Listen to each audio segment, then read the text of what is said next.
Surat terbuka untuk manusia yang paling hobi banget menimbulkan keributan dan memprovokasi seluruh netizen Indonesia. Surat terbuka ini aku tujukan untuk kau, Panda. Aku kasih tahu ya, awalnya aku tidak pernah mau memihak depan, belakang, kiri, kanan, atas, dan bawah, dan aku memposisikan diriku di tengah-tengah. Tapi kali ini kau sudah kelewatan. Kenapa? Karena kau nyenggol salah satu orang yang ada di manajemenku, dan salah satu orang yang menjadi talent di tempatku. Bukan tempatku sebenarnya, aku pun artisnya dia, yaitu Lucinta Luna. Aku kasih tau sama kau ya, kalau kau bilang dia tangtong atau potong, aku yang belum potong, aku lawanmu. Semua orang bisa kau tindas, tapi tidak semua orang bisa diam dengan perlakuan kau yang seperti itu. Aku kasih tau sama kau, Panda, kalau memang kau laki-laki, kita adu otot, bukan adu bacot. Suruh orang-orang itu siapkan di mana ring tinjunya, ya. Oki kau bilang ini, Dokter Oki kau bilang ini, Lucinta Luna kau bilang ini. Emang kau suci kali, pemegang pintu surga kau lupanya, hah? Aku kasih tau sama kau, Panda, kau adalah lawanku sesungguhnya. Jangan sampai kau ketemu aku di jalan, dan kau ketemu juga aku di persidangan. Selesai kau sama aku. Kalian tag netizen, ya. Capek aku kadang-kadang kayak gini. Siapa itu?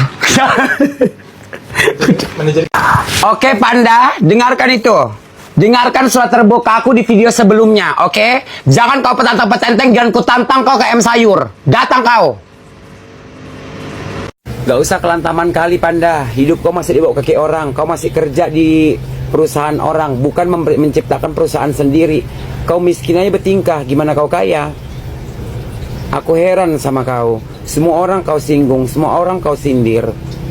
Udah, intinya tidak ada orang ngemis di permasalahan itu. Yang aku permasalahkan ini bahasanya adalah ngemis untuk perpanjang BA. Artis mana sih yang nggak ngemis kalau mau diperpanjang BA-nya? Semua orang pasti pengen kerjaan, sama-sama penjilat, ya kan? Bedanya kalau kita jilatnya lewat exposure, lewat jasa, bukan ngejilat ala-ala ngebela orang. Tapi wajar, aku pun maklumi kau membela karena itu bosmu dan itu tempatmu cari makan. Tapi tidak membebong butik. Ya, tahu kau membebong butik? Membebong butik. Ngebelanya nggak boleh membebong butik. Ingat ya, aku tidak ada masalah dengan yang lain. Masalahku sama kau. Karena kalau aku musuhan dan benci sama orang cukup satu, tidak perlu orang sekelilingnya. Paham kau? Bencong potong! Bencong potong!